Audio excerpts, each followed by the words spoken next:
Nubians مسكاجنا هيكر فيه أيوهيل أهلا وسهلا مرحبا كيف حالكم. Hello, I just introduced myself in Nubian as well as in Sudanese, Arabic, and American English, right? I am doing well, I'm in good health. So these days, that's something very reassuring, especially since we're living in this pandemic. I wanted to share with you all today my Sudanese-Nubian DNA results. I took 2 tests. I took one with 23andMe and Ancestry DNA. So I just wanted to show you a comparison. I wanted to let you know that I'm encouraging you to take your DNA test, and you may not want to, and that's okay. It's completely your decision, of course.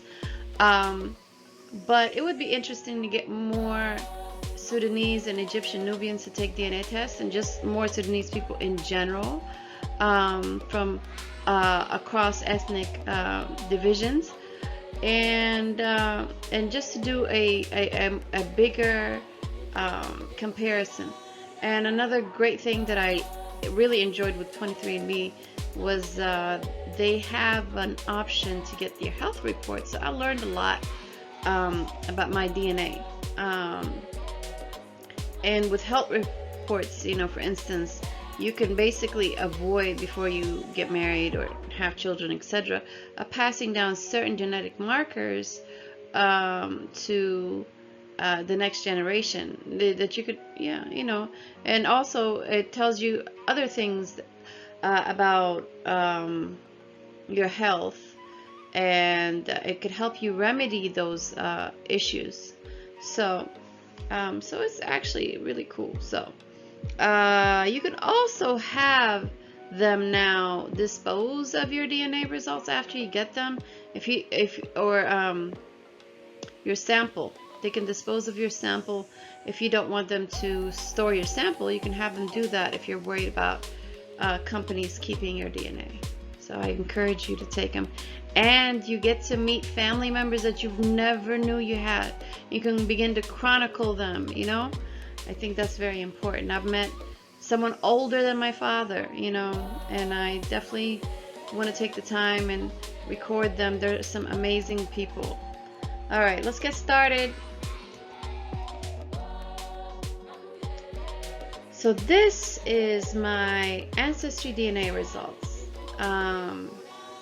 With Ancestry, right, it's more regional. So as you can see here in the green, here it says Ethiopia and Eritrea, 96%. But when you look at the map, it's encompassing Sudan, Central and North Sudan, Djibouti, Eritrea, Ethiopia, and then that's in the green. And then the pink, it has Middle East, and at 2%. And that is actually Egypt and the Arabian Peninsula. And then below that, you have the blue, Somalia, at 2%. And that is encompassing Somalia, the Horn of Africa. Isn't Africa such a beautiful, just a beautiful stature of a continent, right? I always thought so. All right, so let's get a closer look here. We have a closer look of the actual map under 23andMe, and here you could see Egypt in pink, and Saudi Arabia, and Yemen, and Kuwait, right? That is what they are considering as Middle East. Basically all of North Africa they consider Middle East, even though it's in the continent of Africa. I know. Anyway, and then you have Somalia in the blue. Okay, so that's like, I mean, it's just well, we're gonna get deeper into this. Let's get into seeing further results of 23andMe and make the comparison. So 23andMe, you could see over here their little globe. Here in the center you have Africa, the heart of the world. Literally, humanity came from Africa. So you have Sudan over here and South Sudan, you have Egypt, and you have Somalia. So those are the colors that identify my DNA being related to these regions, right? Okay. So here it says Miata Banana break. Okay. So if 100% of my DNA displayed right here from 23andMe, Sub-Saharan Africa, anything below, right? North Africa, 86.4%.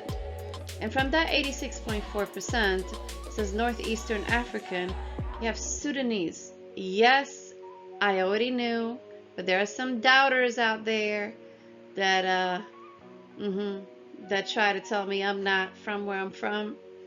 So Sudanese, under that is 86.1%, and from that it says Northern Sudan and one region. So you have to kind of click on more places to actually identify what those regions are.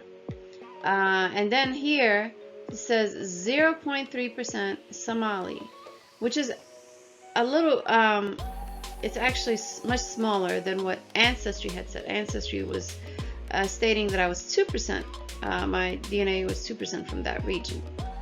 Okay, so there goes, another comparison. Now remember the Middle East. Ancestry had 2% from the Middle East, which encompassed Egypt as well. Here with 23andMe says Western Asian and North African at 13.4%. And below that has Egyptian at the 13.4%. Yes, the entire 13.4%, 23andMe is stating is from Egypt. But where from Egypt? Because that is so broad. It's very, very broad. Below it, it says Aswan government, right, of Egypt. And if you know anything about Egypt, you know that the Egyptian Nubians are from Aswan, okay, which we call Lower Nubia, because again, the Nile flows from south to north and spits into the Mediterranean. Don't let them tell you otherwise. It does have two regions it comes from, the White and Blue Nile, right? You have it coming from Ethiopia by Lake Tana, and then from the south by what they call Lake Victoria in Uganda, right? Okay. Let's go to the next. So let's see over here. For the ones that are doubters, I am from this region over here. Yes, I am from Sudan, okay? You could see over here, it says Sudan has 14 administrative regions.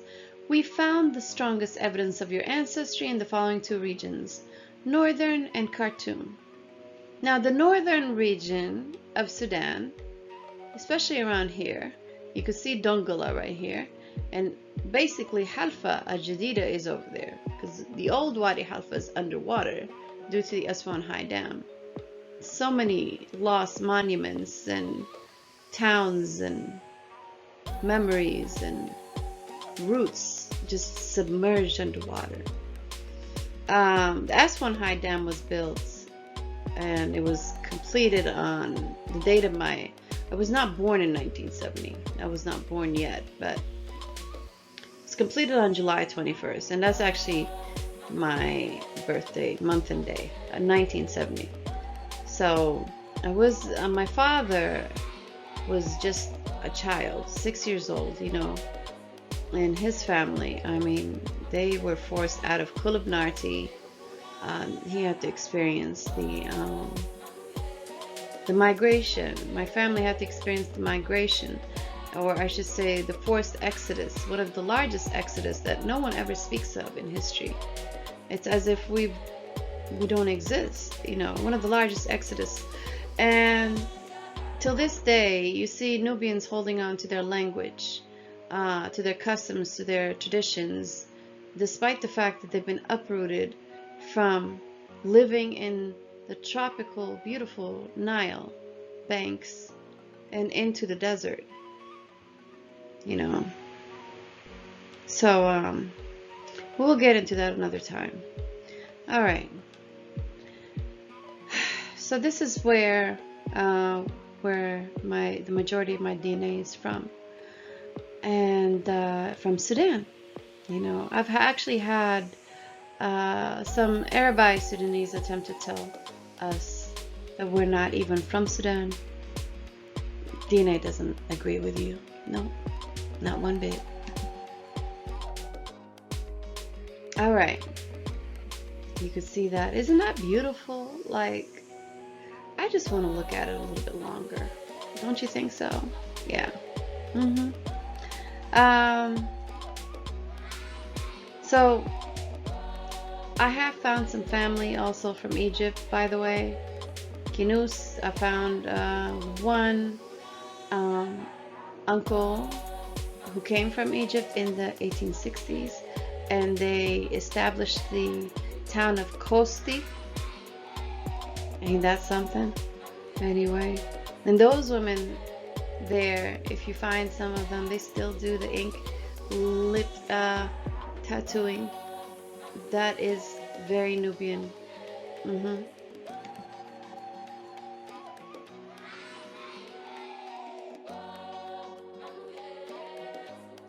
So again, like, this is where the majority of my DNA is. I just find like their views to be easy to do with 23andMe. It's easy to navigate, even jumping from report to report.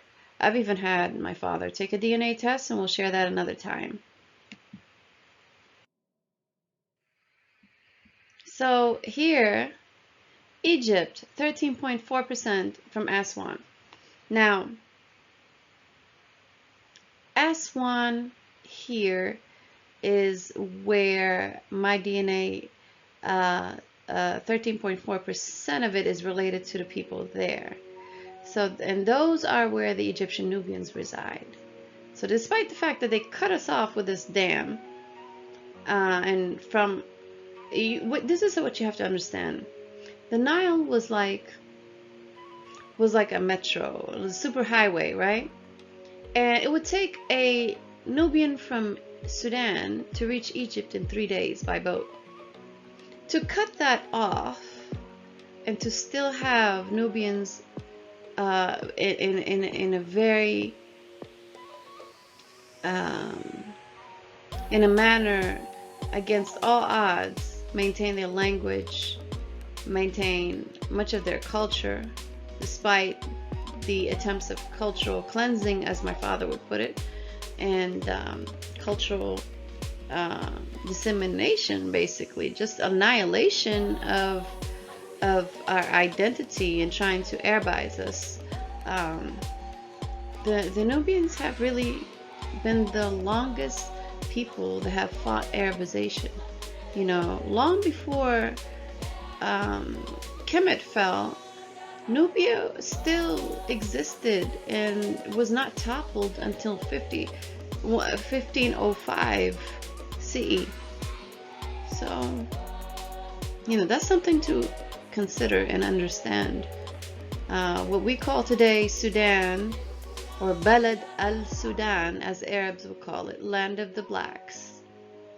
It was Nubia, it was Kush, it was Tasseri, it was all these beautiful kingdoms, Nabaria, Makuria, you know, Dungala, all of that, Alwa, so much. Punt was most unlikely on the east, you know. So we'll get into that another time. Sorry.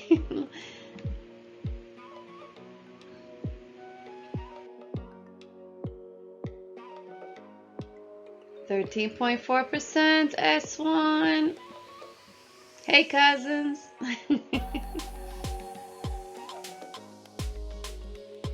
And then here we go, Somalia, 0.3. Now, let's read this detail a little bit. It says most ethnic Somalis live in Somalia, Ethiopia, Kenya, Djibouti.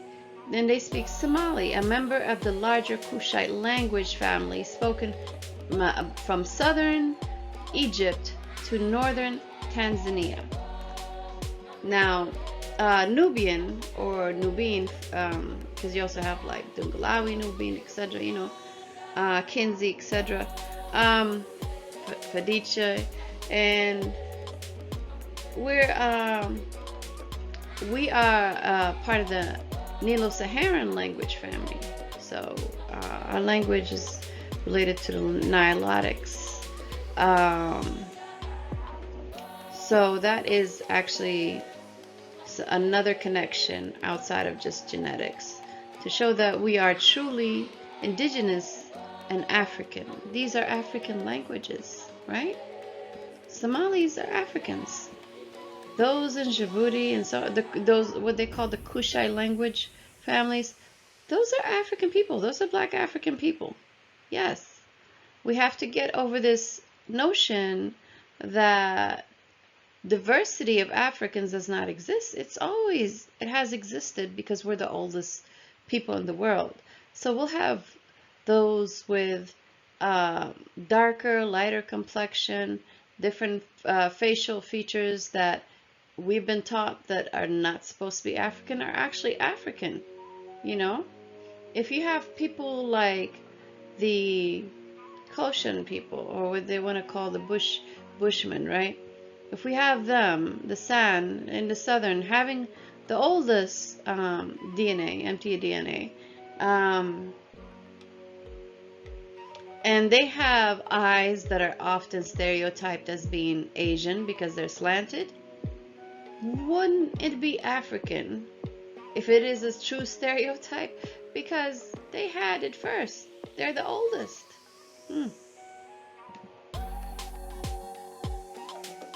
Now, trace ancestry. This was the last part of my DNA, 0.2%. Even though the Somali part also says 0.2%, the bigger difference is this is trace ancestry. When I researched this a little bit, trace ancestry is basically, when I looked this up, I should say, not researched it, but when I looked it up, trace ancestry means anything, it's ancient, right? It's like I'm not directly related to the people there, but I am related to them, and it is likely from 30 to 40,000 years ago. And that is basically one of the out of Africa migrations. That is important to note. And it says Southern Indian, right?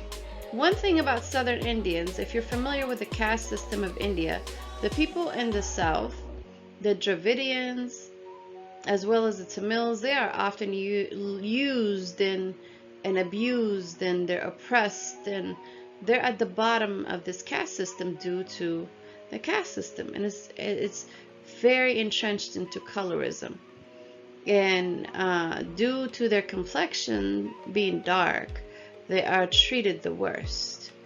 Yes, this anti-black thing is like everywhere.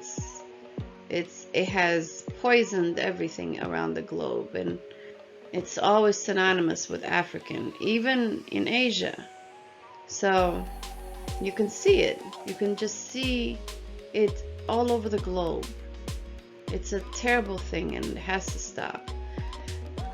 So this is my DNA results. I hope in the future to take African ancestry. It's a little bit more expensive, but I would like to do another comparison with them. My father has already taken 23andMe, so I'll share his another time. And that would be the male side of my DNA, because this is my female side of my DNA. Even on my dad's side, it's actually would be his mother. Mother's DNA wouldn't be his father's. So we'll share that another day, and you'll see how Nubian he really is.